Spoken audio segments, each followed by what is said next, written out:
What's up, everybody? Welcome to another episode of Deep Thoughts.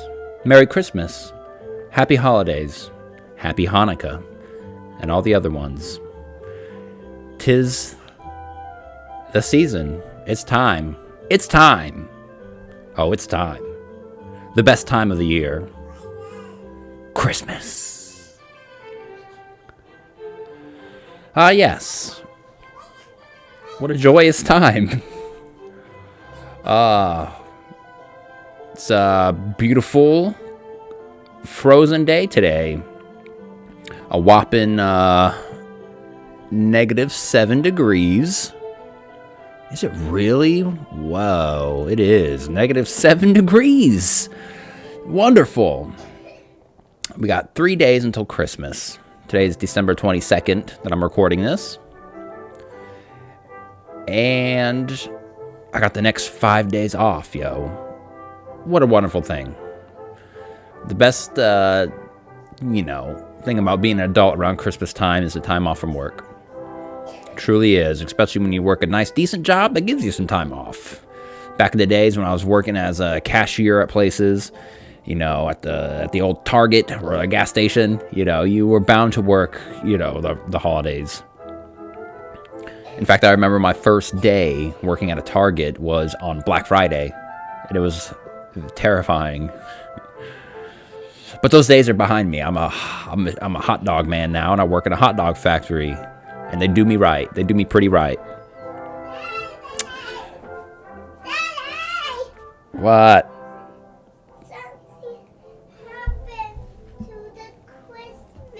Amicia Brown, everybody. Don't look at her hair because it looks very crazy.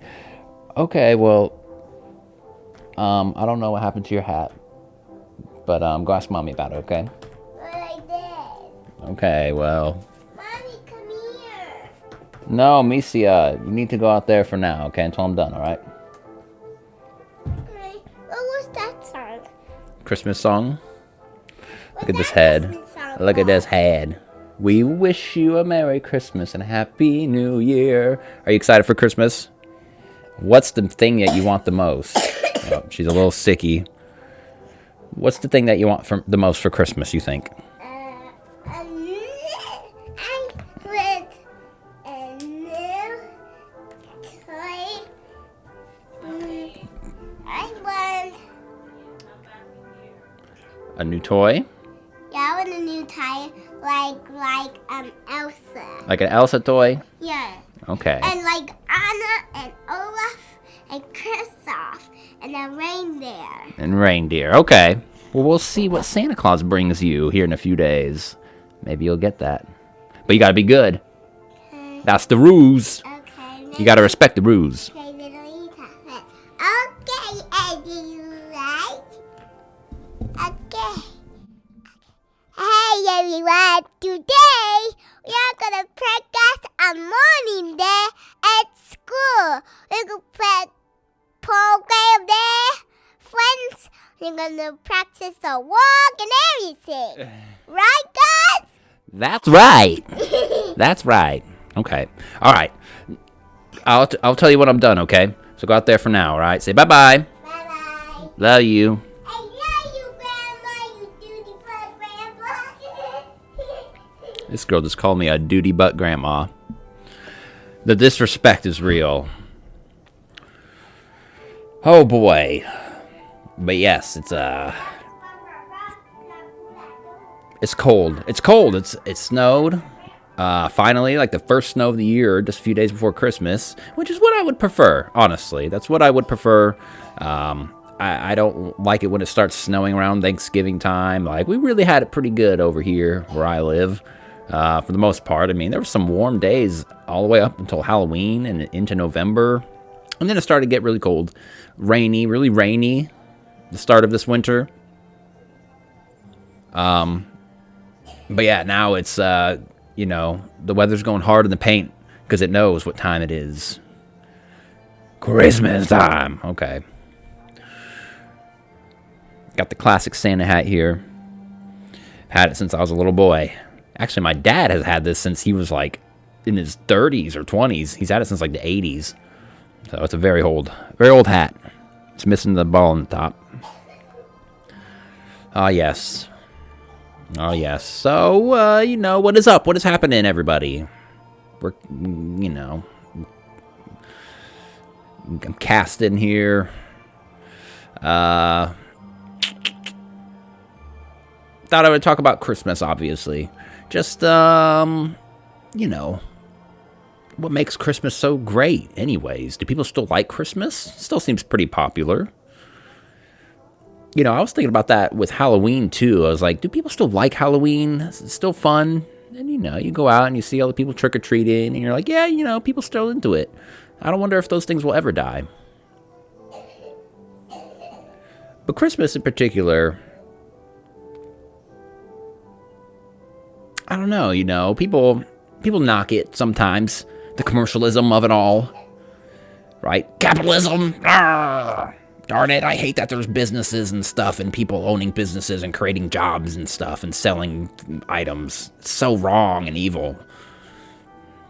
Nah, dude, it's not so bad, really. I mean, yeah, sure, people take advantage of it around the holidays and it becomes a little bit about the material goods, but I think, families are, still get together around Christmas time, and that's some of the most important stuff right there. Just getting together with family, having some time off, watching some Christmas movies, eating some cookies. Yeah, I think there's still a lot of good with Christmas. How did it all start? Now, I didn't do any research or deep dive for this, honestly, but I've been watching some Christmas movies, obviously. It's one of my favorite things to do around Christmas time, and watched a couple renditions of the Christmas Carol. Me and my dad, we like the 1971 Scrooge, starring Albert Finney. It's a great classic. It's got a great song in it. Thank you very much. Thank you very much. Oh, that's the nicest thing that anyone's ever done for me. It's good stuff. Yeah, he showed me that several years ago, and it's been one of my favorites ever since. He watched it as a kid, so it's got a special place in his heart as well. So we watched that. We watched Mr. Magoo Christmas Carol. That's another one of his favorites. It's a good classic. And then I was very curious about this one that popped up on my Amazon Prime, also called Scrooge, and it's from 1935, one of the very first, maybe if not the first, film rendition of A Christmas Carol.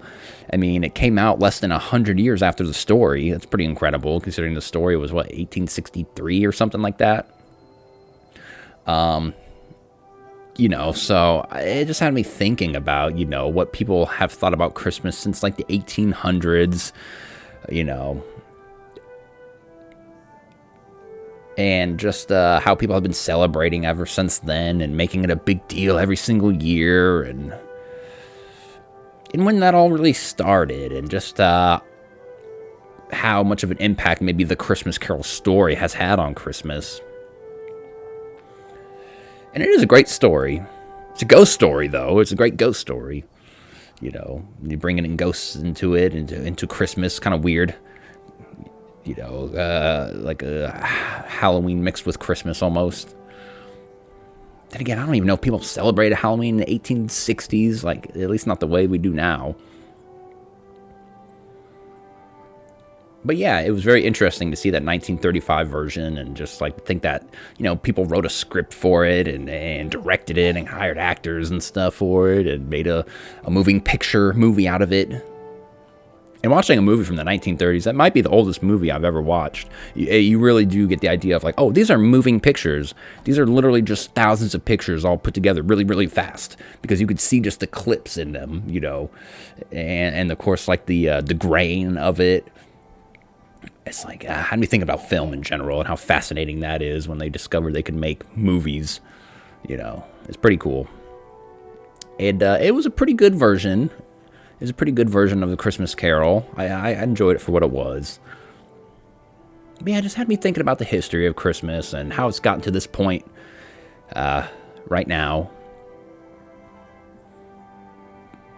Is there an innocence in it? Is there good intentions in Christmas? Did it start off good, or was it always just a thing to sell people things?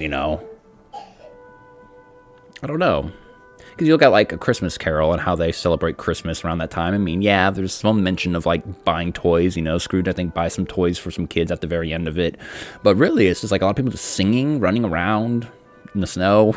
I mean, eating a turkey, is much more simple. And it seemed like something, obviously poor people could enjoy. The Cratchits, old Tiny Tim, they enjoyed their Christmas with what little they had. That's a very, I think, powerful message. To be able to enjoy the simple things of Christmas and the meaning of it, I guess. But what is the meaning? I don't know. I still don't know. But there's something warming about it. And I think it's all, how, I don't know. I mean, not everybody thinks about Christmas as a good thing, obviously. I think it's how you're introduced to Christmas, usually as a young child. If your parents are celebrating Christmas and making a special thing, then you're going to grow up with that thought and those feelings of Christmas and the nostalgia for it. And hopefully you'll carry on those traditions with your children. That's what I try to do because I've had amazing Christmases. Got a lot of good stuff, dude. A lot of good stuff. Let's face it, the presents are some of the best parts for kids. But that's what makes it fun, But then as you get older, it's, it really does kind of flip, and you end up having fun buying presents for kids and buying presents for people.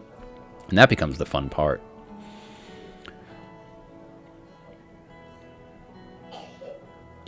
So yeah, I don't know. It just has me, had me thinking about the origins of it. I mean, I haven't looked deeply into it, and I know I've heard some things here and there. Christmas, there's a real stupid battle for Christmas nowadays in the last several years where people kind of want, you got all the people who are religious and celebrate Christmas for religious reasons. They feel like it's a celebration of Jesus.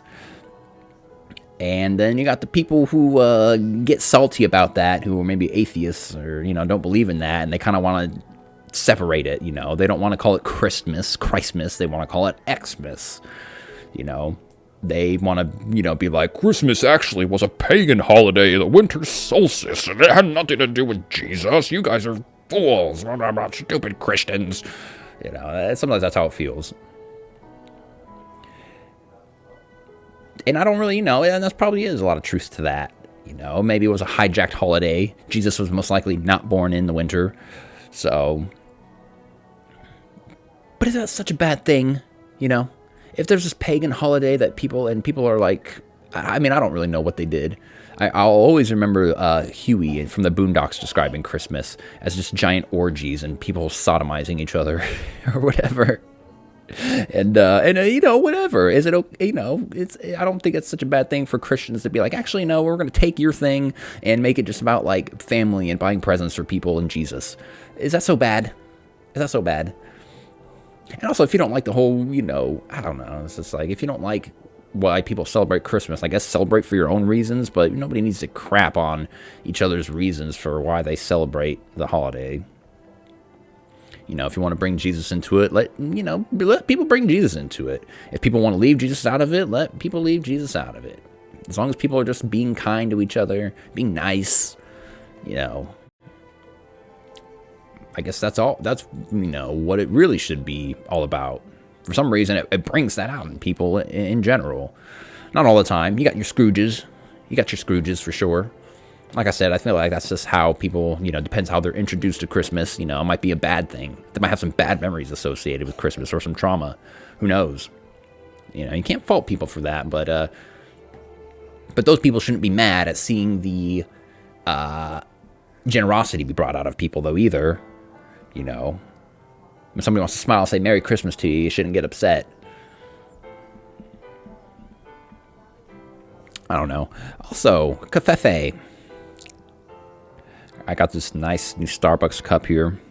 Even though I don't really drink Starbucks, but it was a nice Christmas present. And actually, it's blasphemy because I'm drinking Caribou coffee in this cup. Caribou is where it's at. Fluff Starbucks. It's all about the Caribou. But I am drinking Caribou's Bold North blend, their Christmas blend. They actually have two. They got the reindeer blend, and they got this Bold North one, which I don't think I had before. So It's good. Good, decent dark roast. I'm not a big fan of dark roasts, but around Christmas time, it seems like that's all the holiday blends that all the brands push out. For some reason, they feel like they have to have a dark roast around Christmas. I'm not sure why. But now, it's because of that, I associate dark roast around Christmas time. I'm a light roast guy. Okay? If you know me, you know that. But around the holidays, yeah, I'll pick up somebody's holiday blend and drink a dark roast. Ooh, it's good. Ooh, it's good. Yes, sir. Yes, sir. So yeah, those are the kind of thoughts I've been having about Christmas. How much was Charles Dickens really into Christmas? I think it was my dad or somebody told me that he kind of just whipped up A Christmas Carol because he just needed some money. I think my dad was telling me that. Was he really into it himself? I don't know, but still just that display when I watch the movies of seeing people celebrating Christmas in the 1860s just makes me, think like, man, it really is it really is a cool, beautiful thing, or at least it can be, it should be. To see people, still kind of become bright and cheery around that time of year, even if they're living in a poor little village or something. Even if they don't have much to give. Like I said, it just brings something out of people. Something you don't see all year round, obviously. People want more people. I get so sick of the people who preach like, everybody needs to be kind. Everybody's human. But then it's like, as soon as they find out you're a Christian or you believe in conservative right-wing politics, they're like, ew, you're not human. They totally just throw out their own message. And I feel like, if you don't embrace the people who are, around Christmas time who are being, generous and nice, and, they're trying to treat you as an equal and as a human, as a loving person, if you don't return that, you're just such a big hypocrite, in my opinion.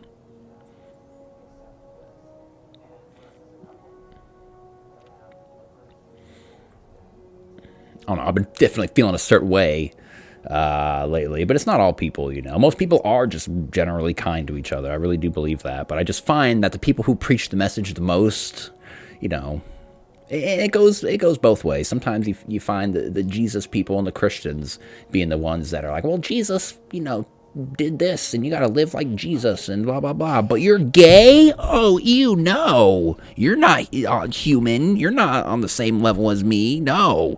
We're not equals. You see it on both ways. And then the other side, people are like, oh, you're Christian? Ooh, you hate gay people. I'm automatically assuming that. I'm not going to treat you with respect. People get lost and, people don't practice what they preach. Somebody who truly believes in that will treat, everybody equal, right? If you're Christian, you're going to, treat somebody who's not Christian with the same love and respect as you would a Christian. And if you're not a Christian, you're going to treat the Christians with love and respect as you would somebody who's not Christian. I just feel like I don't see a whole lot of it. Like I said, people are very preachy. They're very preachy, and then they don't practice what they preach. And I could be guilty of that as well. We're all a little hypocritical.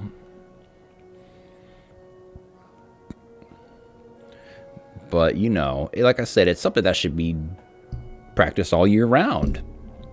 Being kind to one another. But if Christmas brings it out of you just a little bit more than the rest of the year, then take advantage of that. That's okay. That's okay.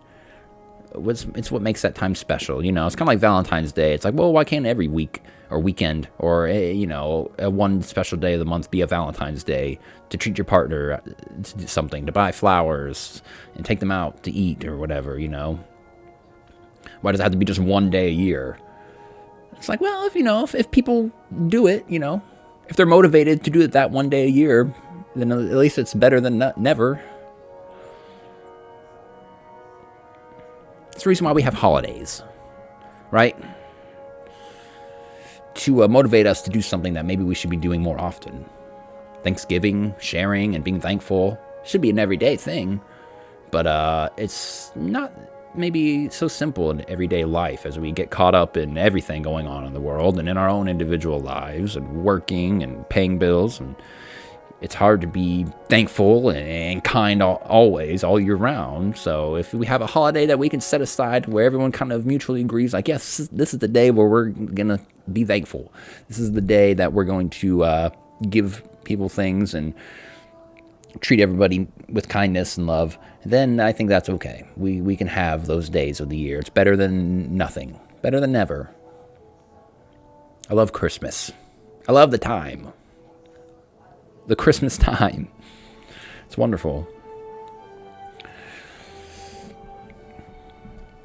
But yeah, shoot, man, we might have to just do some reading. It's like, I just hate it, though, because I know if I'm going to go to Google, I'm going to be like, the history of Christmas is going to be like, actually, Christmas was a pagan holiday, and Christians stole it like they steal everything. What about history of Christmas in, let's stick close to home, in America. History of Christmas in America. They have a book. That'd be a good read. Christmas was established as a federal holiday on June 26, 1870. It is a celebration of the birth of Jesus Christ. That's interesting. All the way to 1870. So they weren't even celebrating Christmas really before then. But you always hear about like the how George Washington crossed the Delaware in the Revolutionary War on Christmas Day. I mean, did they acknowledge that was Christmas Day back in 1775? I don't know. That would be a good story to read, dude. Washington crossing the Delaware. Here's this. The first recorded date of Christmas being celebrated on December 25th was in 336, during the time of the Roman Emperor Constantine. It is now a public holiday in many parts of the world. That's interesting. How did the Romans do it? Christmas is celebrated to remember the birth of Jesus Christ, who Christians believe is the Son of God. Christians! Oh, those darn Christians! The name Christmas comes from the Mass of Christ, a Mass service, which is sometimes called Communion of Eucharist, is where Christians remember that Jesus died and then came back to life. The Christmas service was the only one that was allowed to take place after sunset and before sunrise the next day. So people had it at midnight, so we get the name Christ Mass, shortened to Christmas. That's amazing. No one knows the real birthday of Jesus. No date is given in the Bible, so why do we celebrate it on the 25th? The early Christians certainly had many arguments as to when it should be celebrated. Also, the birth of Jesus probably didn't happen in the year 1, but slightly earlier, somewhere between 2 BCE BC and 7 BCE BC, possibly in 4 BCE BC. There isn't a 0. The years go from 1 BC to BCE 1. The first recorded Christmas being celebrated on December 25th was 336 during the time of the Roman Emperor Constantine. He was the first Christian Roman emperor. Yeah, that is true. I do know that. It had a lot to do with, bringing Christianity and spreading Christianity, from Constantine and throughout Europe. But it was not an official Roman state festival at this time. However, there are many different traditions and theories as to why Christmas is celebrated on the 25th of December. Very early Christian tradition said that the day when Mary was told that she would have a very special baby Jesus, was on March 25th and is still celebrated today on the 25th of March. 9 months after the 25th of March is the 25th of December. But he most likely was born in March, probably, so I don't know how accurate that is. March 25th was also the day some early Christians thought the world had been made, and also the day that Jesus died on when he was an adult, and they thought that Jesus was conceived and had died on the same day of the year, really. The date was chosen as it was near the March vernal equinox, when the date and the night are equal length in March.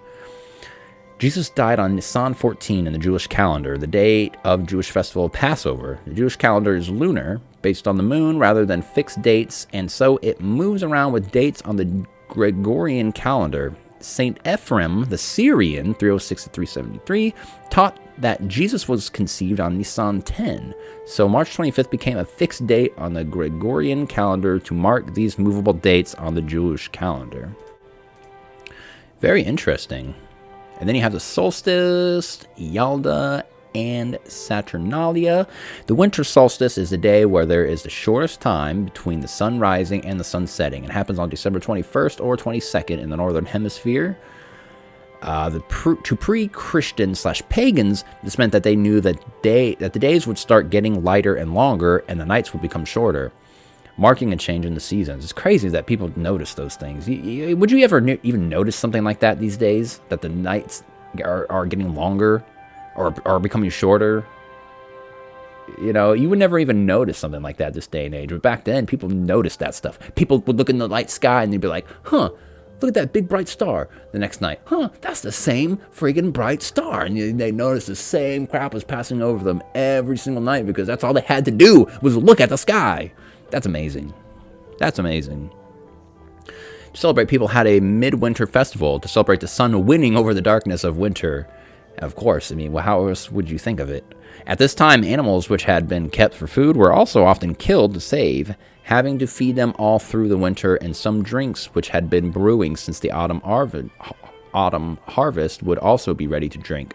So it was a good time to have a celebration with things to eat and drink before the rest of winter happened. This is how things start, bro. This is how things start. They see something happening that's kind of different. Huh, the nights are getting shorter. Huh, that must mean something. Let's put some meaning to it. The sun is winning out over the darkness. We have all this food and drink over from autumn harvest. Throw a party. Let's have a party. That's awesome. In Scandinavia and some other parts of Northern Europe, the time around the winter solstice is known as Yule, Yuletide. Although the word Yule only seems to date to about the year 300. In Eastern Europe, the midwinter festival is called Kolada. In Iranian Persian culture, the winter solstice is known as Yalda Night or Shab-e Shala. And it's a time when families and friends come together to eat, drink, and recite poetry. Shab-e Shala means night of 40, as it happens 40 nights into winter. The word Yalda means birth and comes from early Christians living in Persia, celebrating the birth of Jesus around this time. I just get all excited when I read history, dude. I don't know why. Just thinking about people back then, you know. And even thinking about that, Christians living in Persia, that's like even something I never even like thought about, right? I gotta learn more about like Roman and Persian history and stuff. Just those times around like Constantinople and Alexander the Great, because just so much important stuff happened around that time. The Roman festival of Saturnalia took place between December 17th and the 23rd in honor of the Roman god Saturn. Okay, this is the weird stuff. I mean, it's all weird stuff, but you know, it's very interesting. The Romans also thought that the solstice took place on December 25th. It's also thought that in 274, the Roman Emperor Aurelian created Dies Natalis, Solis Invicti, meaning birthday of the unconquered sun, also called Sol Invictus, and was held on December 25th. Very interesting stuff. So when was Jesus born? Let's find out. There's a strong and practical reason why Jesus might not have been born in the winter, but in the spring or the autumn, it can get very cold in the winter, and it's unlikely that the shepherds would have been keeping sheep out on the hills. I mean, there you go. During the spring, in March or April, there's a Jewish festival called Passover. This festival remembers when the Jews had escaped from slavery in Egypt about 1,500 years before Jesus was born. Lots of lambs would have been needed during the Passover festival to be sacrificed to the temple in Jerusalem. Jews from all over the Roman Empire traveled to Jerusalem for the Passover festival, so it had been a good time for the Romans to take a census. Mary and Joseph went to Bethlehem for the census. Interesting. In the autumn, in September or October, there's the Jewish festival of Sukkot, or the Feast of Tabernacles. It's a festival that's mentioned the most times in the Bible. Really? It is when Jewish people remember that they depend on God for all they had after they had escaped from Egypt and spent 40 years in the desert, dude. Man, that's so interesting, bro. 40 years in the desert, dude. Imagine. And see, I do have Jewish roots, and I really should get back to those Jewish roots. I know Hanukkah's about to end. I kind of missed out on it. You know, I tried to celebrate Hanukkah kind of by myself-ish when I was like 17. And I did some reading online on how to celebrate it, but I was never... You know, I had a Jewish mom, a Catholic dad. They came in the middle and settled on like Christianity / Baptist. So I never got to celebrate Hanukkah as a kid. It's something I should get back into and get back to those roots, because again, there's a lot of important history when learning about the Jewish people and all the things that they had to do and overcome and escape slavery. And oh my gosh, dude, it's so interesting. Many people who have studied the Bible think that Sukkot would be likely time for the birth of Jesus, as it might fit with the description of there being no room in the inn. It also would have been a good time to take the Roman census, as many Jews went to Jerusalem for the festival, and they would have brought their own tents/shelters with them. It wouldn't have been practical for Joseph and Mary to carry their own shelter as Mary was pregnant. The possibilities for the star of Bethlehem seems to point to either spring or autumn. The possible dating of Jesus' birth can also be taken from when Zechariah, who's married to Mary's cousin Elizabeth, was on duty in the Jewish temple as a priest and had an amazing experience. There's an excellent article on the dating of Christmas based on the dates of Zechariah's experience on the blog of theologian Ian Paul. I don't know who that is. In the Bible, John 1:14 says, "The Word became flesh and made his dwelling among us." In the Greek, word for dwelling is eskinosin, which means to pitch and live in a tent/encampment. In Hebrew, this translates as mishkan, meaning to dwell, and it's also the name given to the tabernacle, which was where God dwelled in the Jewish and Christian faith during the Jews' time in the wilderness in the book of Exodus, and or sukkah. So John seems to have clearly been drawing on this analogy, saying that Jesus pitched his tent as a human, and also, quite possibly, he's making the link to the time of Jesus' birth.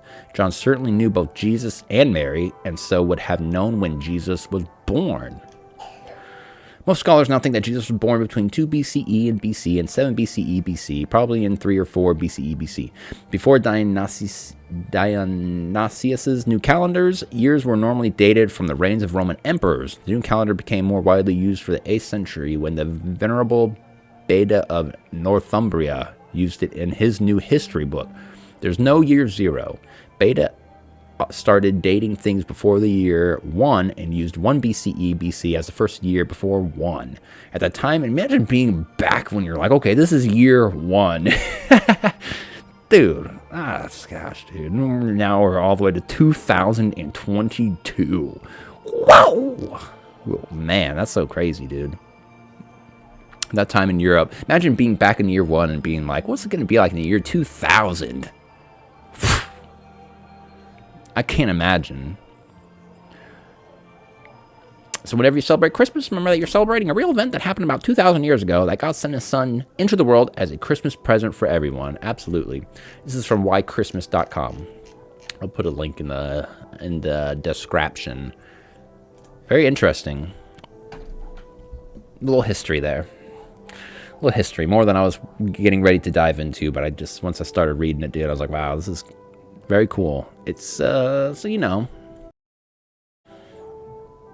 has its origins, and seems to be mostly religious anyways. I mean, that was just one article, one point of view.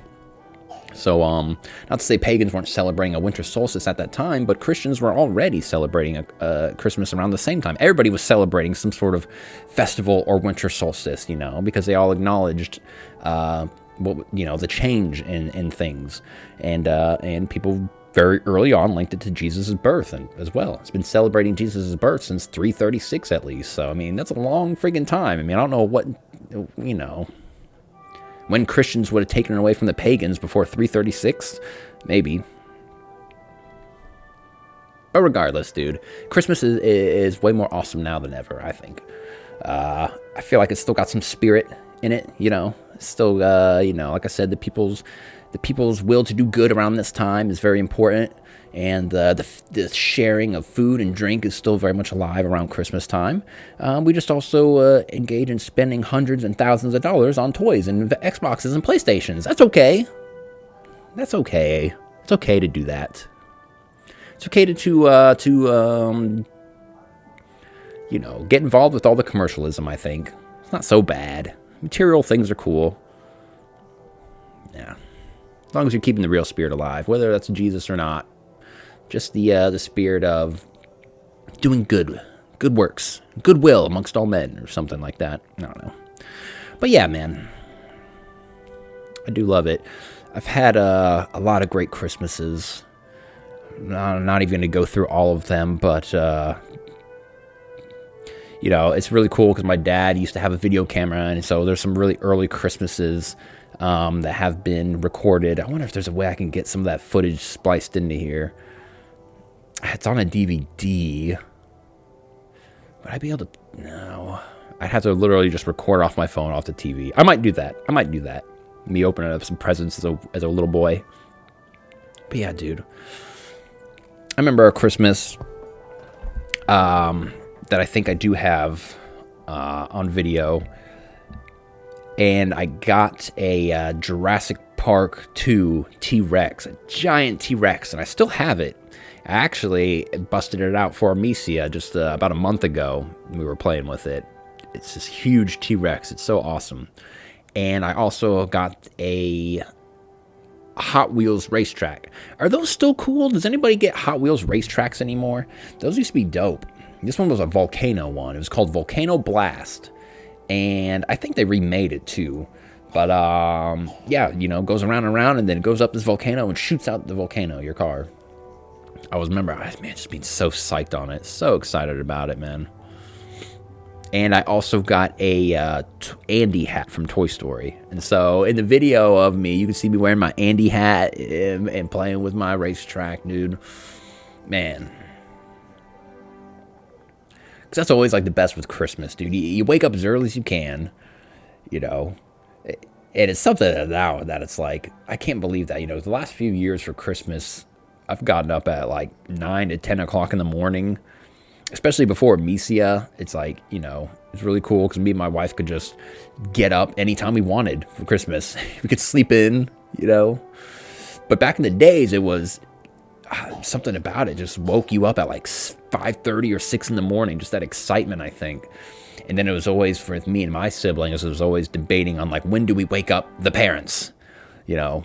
And we would usually all just kind of, sometimes we'd get together and wait together. A lot of times my brother would tell me when to go in. I was usually the one they sent in.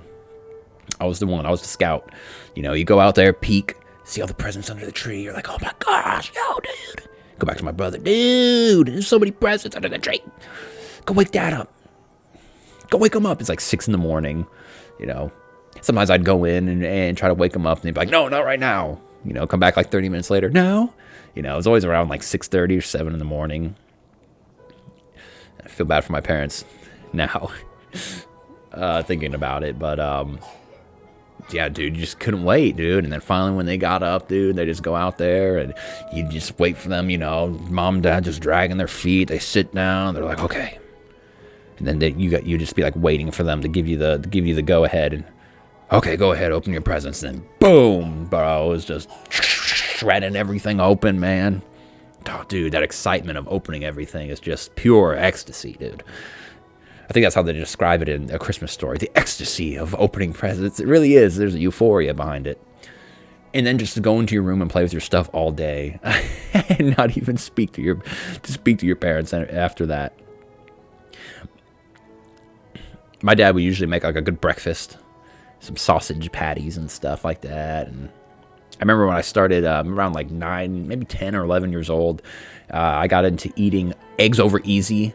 So my dad would make me some eggs over easy.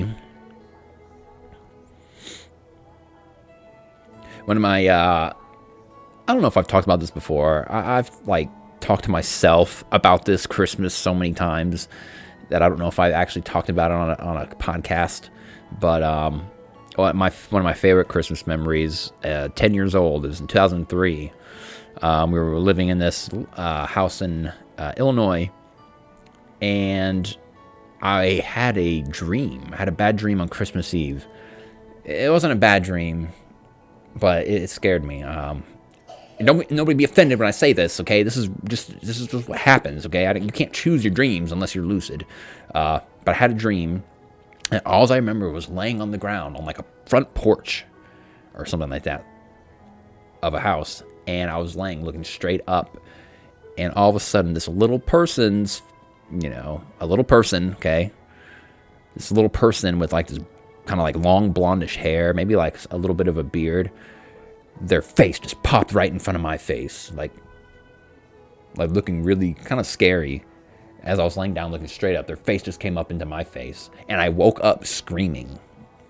And my sisters heard me, and my sisters were already hanging out in their bedroom, like waiting for Christmas. And they came and got me. And they're like, "What happened?" And I was like, "I had a bad dream, yo." And so then I went to my sister's room, and we all hung out, just talking. I went and creeped down the stairs, peeked around the corner, seen all the presents under the tree. I remember this year specifically, I had asked my dad, I was like, "Can you put a present in my stocking?" I don't know why. I was just like, "I want a present in my stocking. This just sounds fun." And I remember looking, and I remember seeing my stocking, and there looked like a video game sticking out of it, dude. Guess what it was? I have it right here.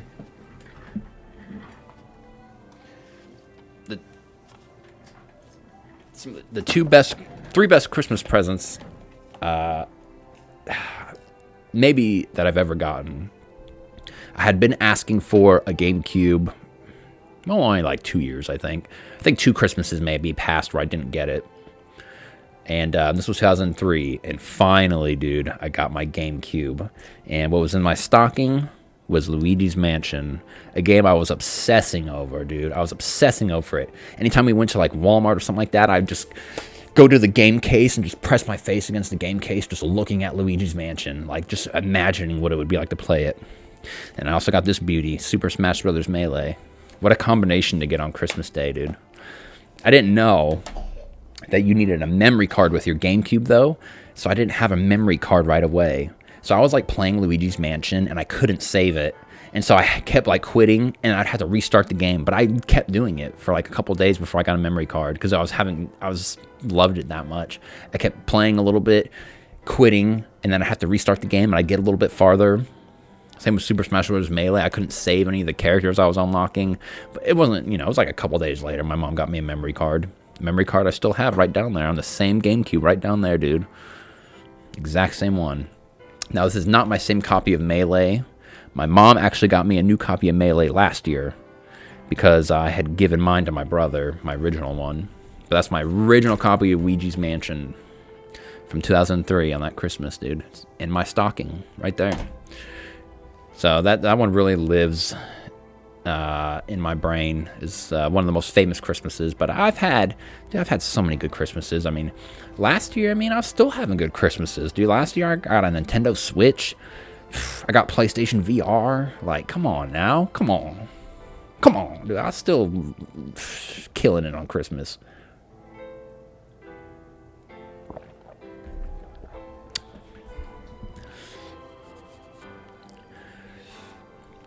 I remember the Christmas that I got everything I wanted. The first and I think only Christmas, I think, that I got every single present I asked for. And that's a weird feeling. It was actually one of the most saddest Christmases ever, if you can imagine that. Because there's something about Christmas, you ask for a bunch of crap, and then you might get half of it. And then it's always kind of like, "Oh, I didn't get this thing or that thing." And then mom or dad's always like, "Well, there's always next year." And you're like, "Yeah, you're right. There is always next year." Yep. But this one Christmas, dude, I remember just like going around Toys R Us and being like, "I want this. I want this." I wanted Jurassic Park for the Super Nintendo, which I think I have it out there still. I wanted this G.I. Joe that was like a Delta Force G.I. Joe, and I don't think I have that anymore. He had like a mask on and stuff. And, dude, G.I. Joes were the stuff, dude. Like, I don't know how kids feel about G.I. Joe anymore. I don't really see them. Like, G.I. Joe is more just the action figures, I think, now and stuff. But the tall ones, dude, were so cool because they'd come with all these guns and accessories, dude. Oh, come on. I wanted that. I wanted a Nintendo 64. Was that year? I believe so. With Battle Tanks 2. Got it right there. With my N64 right there. And what else did I ask for? There was this like electronic basketball game that was called like Hot Shot Basketball or something like that. And you'd throw I think you'd flick the basketballs into the hoop or something like that. I can't remember what else maybe I asked for, but I got every single thing I asked for. And I remember, like, at the end of it, opening everything, and I was like, what am I going to ask for next year? I was, like, disappointed. It was a really weird feeling. But, that's what happens when you're spoiled. You get everything you want and you're upset. That was a great Christmas, dude. What are some other good Christmas memories? I remember the Christmas that we were pretty poor. I remember I was like 13 though. My parents were really upfront. They're like, we have like no money. We are broke.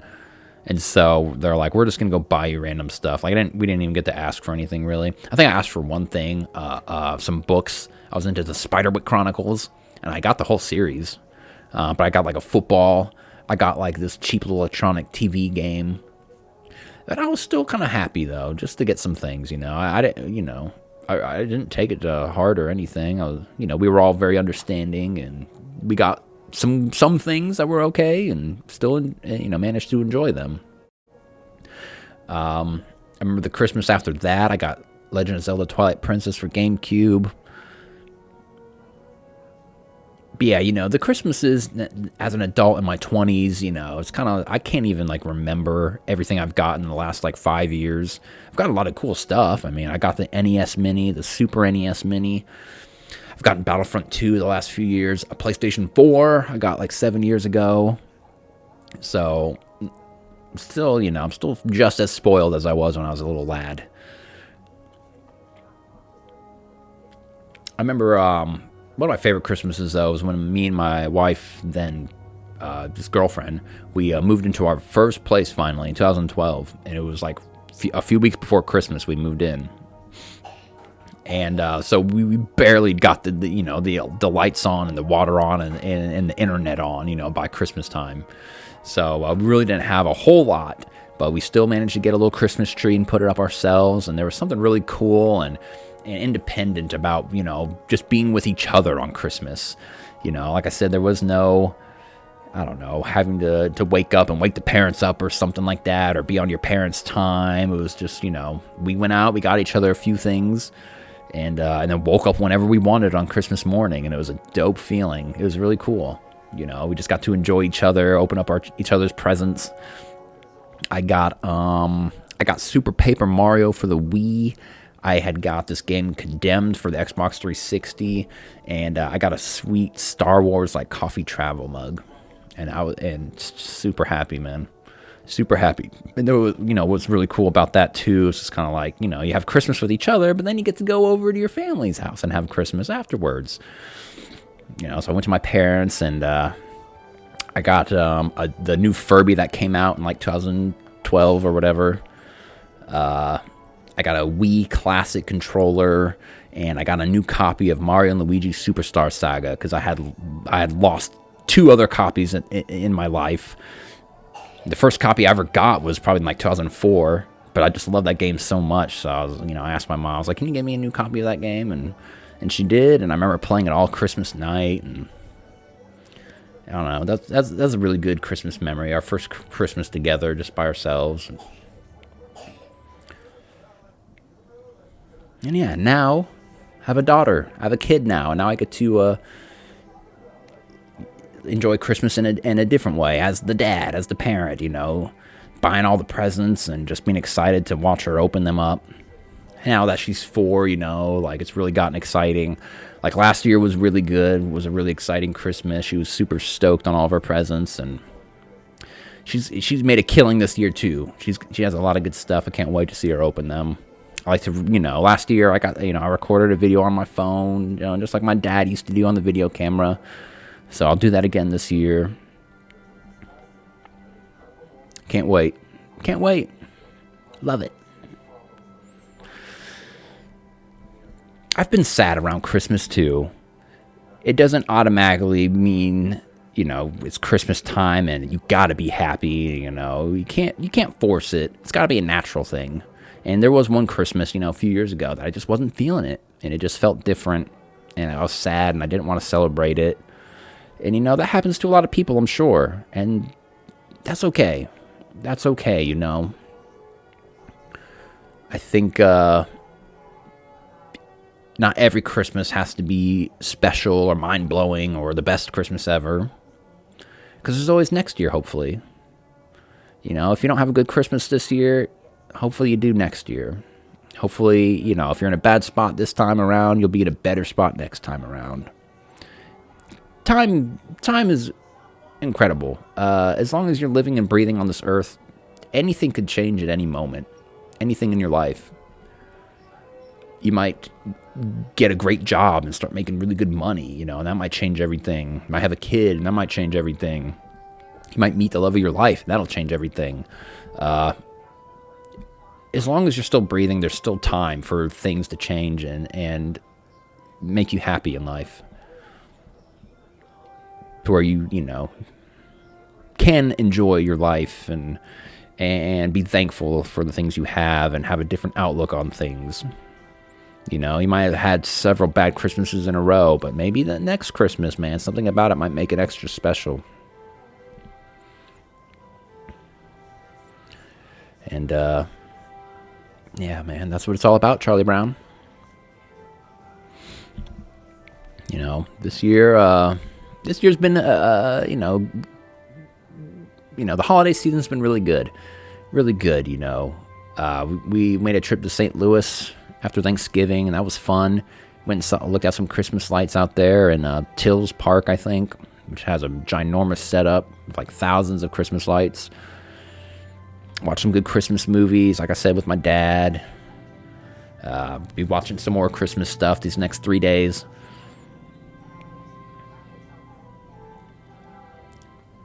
Been gaming. Been playing the Elder Scrolls. Been gaming. Been enjoying that. Been writing again. Been working on some stuff that I've been working on for like the last 7 years.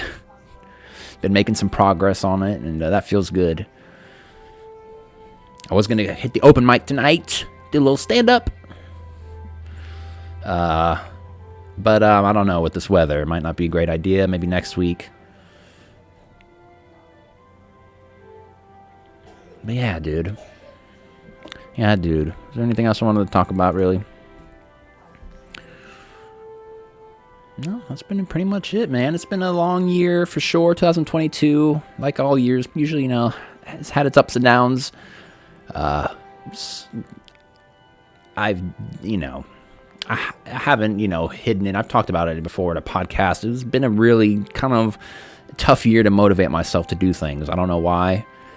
A lot of sadness, a lot of random sadness that doesn't make sense. But, I've fought through it. I've made it to the end of the year, and I hope that everybody's, fought through things and, look at, where you are now. You made it to the end of the year, man. And, I sometimes get sad around the end of the year because it's, the end, it's over, I hate the month of January. It's so boring. Nothing happens in January. You got to wait a whole nother year before you get to Christmas time again. It's a little depressing. But there is something to starting a new year, though, too. To do the things you didn't get to do in, the last year. New goals, setting new goals, so important. I've had some goals, that I started since like 2021. I want to get more buff. I've been trying to rock out the push-ups every day since 2021, since early 2021, and I've seen a little bit of progress, but I could do better in 2023, I think. Could see more protein, really try to bulk up a little bit, dude. I'm such a small guy. I always have been, though.